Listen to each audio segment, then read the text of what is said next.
Sir నమస్తే. శ్రీమాత్రే నమః.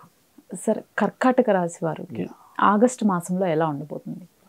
వీళ్ళకి ఏంటంటే అమ్మ చంద్రుడు అధిపతి, బట్ 2 గ్రహాలు లాభంలో ఎప్పుడైతే ఉన్నాయో బెనిఫిట్ గానే ఉంటుందని చెప్పుకోవచ్చు. ఓకే. అయితే ఎప్పుడు బెనిఫిట్గా ఉంటుంది? ఆ గ్రహాలు యాక్టివ్ అవ్వాలి.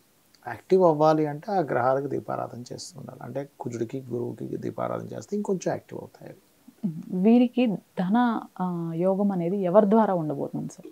వీళ్ళకి ఎక్కువగా ఇప్పుడు లాభంలో గురువు కుజుడు ఉన్నారు కాబట్టి ఏదైనా ల్యాండ్స్ మూలంగా, టీచింగ్స్ మూలంగా, ట్రైనింగ్స్ మూలంగా, కన్సల్టెన్సీ సెంటర్స్ మూలంగా, చార్టెడ్ అకౌంటింగ్ రిలేటెడ్ మూలంగా, any creative related action movies శుక్రరాశిలో ఉన్నాడు కాబట్టి వీటి మూలంగా ధనయోగం వస్తుంది.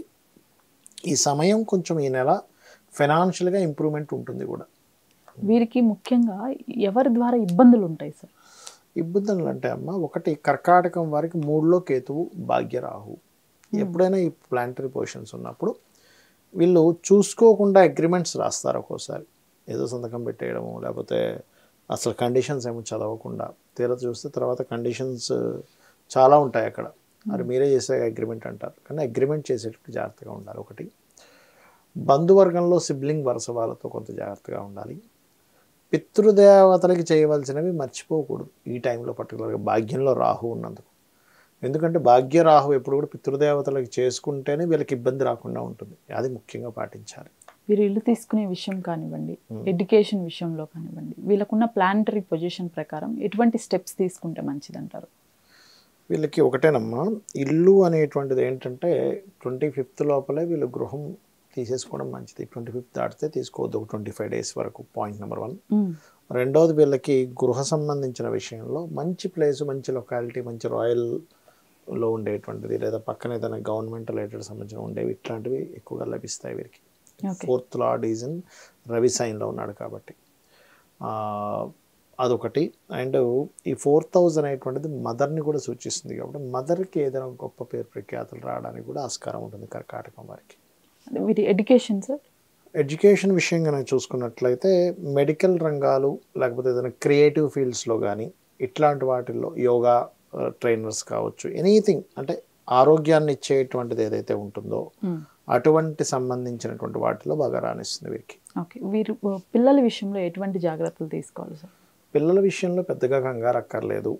పిల్లలకి ఏదైతే ఉద్యోగం కోసం ప్రయత్నం చేస్తారో అది అవుతుంది. పిల్లలు వేరే ప్రదేశానికి వెళ్ళి చదివించడానికి విదేశాలకు పంపించాలనుకుంటారు, అది సక్సెస్ అవుతుంది చెప్పాలంటే. అండ్ సంతానం కోసం ప్రయత్నం చేసే వారికి కూడా పంచమ స్థానం మీద 2 గ్రహాల దృష్టి ఉన్నందుకు సంతాన యోగం కూడా కలుగుతుంది. ఓకే. వీరు అప్పులు తీసుకునే విషయం కానివ్వండి, ఇచ్చే విషయంలో ఎటువంటి జాగ్రత్తలు పాటించాలి సార్? ఒకటేంటంటే ఇప్పుడున్న ప్లానటరీ పొజిషన్స్ అప్పులు తీర్చడానికి బాగా అనుకూలంగా ఉంది, అప్పులు పొందడం కంటే కూడా. సో ఇప్పుడు కనుక మీరు ప్లాన్ చేసుకోగలిగితే ఖచ్చితంగా తీర్చేయగలుగుతారు అప్పులు. ఓకే. వీరికి వృత్తి వ్యాపారం ఎలా ఉండబోతుంది sir?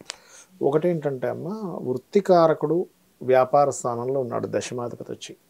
So schools, colleges run చేసే వారికి చాలా బాగుంది. పౌరోహిత్యంలో ఉండేటువంటి వారికి రకరకాల పూజాది కార్యక్రమాలు పెట్టుకుంటూ ఉంటారు, లేదా పూజా స్టోర్స్ పెట్టుకుంటారు, లేనట్లయితే చార్టెడ్ అకౌంటింగ్ కానీ ఇట్లాంటి వాటికి బాగుందని చెప్పుకోవచ్చు. ఈ రాశి వారు ముఖ్యంగా చేసుకోవాల్సిన పరిహారాలు ఏంటి సార్? పరిహారం అంటే సుబ్రహ్మణ్యేశ్వర స్వామి ఆరాధన ది బెస్ట్ పరిహారం వీరికి. కొన్ని పర్సనల్ చార్ట్లోనే చూసుకోవాలి అని ఇందాక ఒక మాట అన్నారు. అసలు పర్సనల్ చార్ట్ అంటే ఏంటి సార్? పర్సనల్ చార్ట్ అంటే వాళ్ళు పుట్టినప్పుడు వాళ్ళు పుట్టిన డేట్ని, మంత్ని, ఇయర్ని, టైంని, ప్రదేశాన్ని, ప్లేస్ కూడా చాలా ముఖ్యం తీసుకుంటే వాళ్ళకు ఒక చార్ట్ జనరేట్ అవుతుంది. అంటే వీళ్ళు ఈ జన్మలో ఎందుకు అసలు పుట్టారు, లైఫ్ పర్పస్ ఉంటుందమ్మా ఒకటి. ప్రతి వ్యక్తి, ప్రతి ప్రాణి ఒక పర్పస్ మీద పుడుతుంది, ఊరికే ఏదో జన్మెత్తది. అది ఆ పర్టికులర్ టైంలో పుట్టాలంటే ఆ పర్టికులర్ టైంలోనే పుడతాడు మనిషి, గుర్తుపెట్టుకోండి. అలా పుట్టిన వ్యక్తి ఎందుకు ఎదగట్లేదు అనేది ఒక అనాలిసిస్ ఉంటుంది ఆస్ట్రాలజీలో. ఎందుకు బాధపడుతున్నాడు, ఎందుకు అద్భుతంగా ఎదిగాడు అనేది ఉంటుంది. దట్ ఈస్ ద లగ్న, డిపెండ్ ఆన్ లగ్న. ఒక వ్యక్తి చూడండి అద్భుతంగా ధనం సంపాదిస్తాడు, అసలు పెద్దగా చదువు ఉండదు, బ్యాక్గ్రౌండ్ ఉండదు, కానీ అద్భుతంగా వెళ్ళిపోతూ ఉంటాడు. బికాజ్ ఆఫ్ వాళ్ళకి 2nd లార్డ్ బాగున్నాడు అని అర్థం. కొంతమంది ఎంతో చదువుకున్న గోల్డ్ మెడలిస్టులు అవుతారు, ఎటువంటి అలవాటు ఉండదు, కానీ వాళ్ళకి opportunities Rao, because of 2nd house వాళ్ళకి పాడైంది. అయితే జ్యోతిషాస్త్రం ఏం చెప్తుందంటే, నీ 2nd house పాడైందని నువ్వు కూర్చోక్కర్లే. దానికి జ్యోతిషాస్త్రం ఎందుకు? పాడైందని తెలుసుకోవడానికి. దాన్ని ఎలా బాగుపరుచుకోవాలో చెప్తుంది జ్యోతిషాస్త్రం ఎప్పుడు కూడా. నువ్వు ఎటువంటి రూట్లో వెళ్తే నీకు ధనయోగం ఉంది. అంటే చిన్న ఎగ్జాంపుల్ చెప్తా. నాకు తెలిసిన ఒక అబ్బాయి ఇట్లాగే బాగా చదువుకున్నాడు, లాట్ ఆఫ్ అంటే చాలా మంచి intelligent, good looking, good person. కానీ ఆ అబ్బాయికి ఎన్ని కోర్సెస్ చేస్తున్నా ఒక ఉద్యోగం వచ్చేది కాదు. బట్ ఆయన జాతకంలో ఉన్న యోగం ఏమిటంటే అతనికి రియల్ ఎస్టేట్ చేస్తేనే ధనయోగం ఉంది, ఇంకో రూపంలో లేదు. అప్పుడు నేను చెప్పినప్పుడు రియల్ ఎస్టేట్ నాకు అసలు ఐడియా లేదు సార్, జీరో నాలెడ్జ్ అన్నాడు ఆయన రియల్ ఎస్టేట్ విషయంలో. మిగతా అన్ని విషయాల్లో బాగున్నాయి అంటే ఏం పర్లేదు, నువ్వు ఇంత చదువుకొని ఇంత ఇంటెలిజెంట్, నీకు రియల్ ఎస్టేట్ సంపాదించిన పెద్ద విషయం కాదు, చాలా సింపుల్ విషయం అది. అంటే ఒక 1 month అదే పని మీద అసలు ఎక్కడ మార్కెట్ ఎట్లా ఉంది, రియల్ ఎస్టేట్లో ఎటువంటి ఒక రిజిస్ట్రేషన్ చేయాలంటే ఎటువంటి పేపర్స్ కావాలి, అసలు మార్కెట్ స్ట్రాటజీ ఏంటంటే ఒక 1 to 1.5 months అతను రెడీ చేసుకొని తర్వాత ఆయన బిజినెస్ స్టార్ట్ చేశాడమ్మా. మీరు నమ్మరు, he earned crores of rupees. అంతకు ముందు వరకు లోన్స్ ఎట్లాగా, అనవసరంగా నేను ఎడ్యుకేషన్ లోన్ తీసుకున్నాను, ఆ లోన్ తీసుకున్నా, ఈ లోన్ తీసుకున్న పరిస్థితి ఏంటి, ఇంక నేను చనిపోవాలా, ఏడుపు ఒకటే తక్కువ అబ్బాయికి, చచ్చిపోదాం ఇంకా అనుకునే స్టేజ్ నుంచి విషయం తెలుసుకున్న తర్వాత ఆ అబ్బాయి వెళ్ళిన రూట్ అద్భుతమైన స్థానాన్ని ఇచ్చింది. అలా ఒకళ్ళని కాదు, నేనేం చెప్తానంటే మీకు ధనయోగం ఎందులో ఉంది, ఎప్పుడు ఉంది అని తెలుసుకోవడం కోసం పర్సనల్ చార్ట్. నాట్ ఓన్లీ ధనయోగం కాదు, ఒకటే కాదు, ఏ ప్రాపర్టీ ఎప్పుడు తీసుకోవాలి, ఎప్పుడు వివాహం చేసుకోవాలి, ఎప్పుడు ఎటువంటి బిజినెస్లు స్టార్ట్ చేయాలి, ఎప్పుడు మీరు ఇన్వెస్ట్మెంట్ చేయాలి. రాంగ్ ఇన్వెస్ట్మెంట్ రాంగ్ టైంలో చేస్తే మీకు రావమ్మా. బికాజ్ ఆఫ్ అది ప్లానటరీ కాంబినేషన్ అట్లా ఉంది. ఇప్పుడు మీరు చిన్న ఎగ్జాంపుల్, ఒక నట్టు బోల్ట్ ఉంటుంది, ఈ బోల్ట్ ఈ నట్టుకి సరైనది అయితేనే కనెక్ట్ అవుతుంది, అదర్వైజ్ మీకు అసలు నట్టు బోల్టే కనెక్ట్ అవుతుంది, మీ లైఫ్ ఎట్లా సెట్ అవుతుంది, అంతే కదా. సో ఏంటంటే జ్యోతిషాస్త్రం ఏం చెప్తుంది అంటే మీరు వెళ్తున్న రూట్ కరెక్టా కాదా అనే విషయాన్ని మాత్రం చెప్తుంది, ఆ రూట్ చూపిస్తుంది, ఆ రూట్ బట్టి మనం వెళ్ళాలి, సక్సెస్ అవ్వాలి. ఓకే, అట్లా ఏంటంటే అందులో మీరు ఇప్పుడు ఒక రుణం తీసుకొని ఒక అప్పు తీసుకొని మీరు ఒక ప్లాన్ చేస్తున్నారు, లేకపోతే కొంతమంది ఏమంటారంటే అయ్యో రాంగ్ టైంలో ఇన్వెస్ట్మెంట్ చేశానో లేకపోతే వివాహం చేసుకున్నానో అంటారు. రైట్ టైమ్స్ కూడా ఉంటాయి వివాహం చేసుకోవడానికి. What is the right time? Wrong టైంలో వివాహం చేసుకోవడం కూడా చాలా పెద్ద తప్పు అసలు.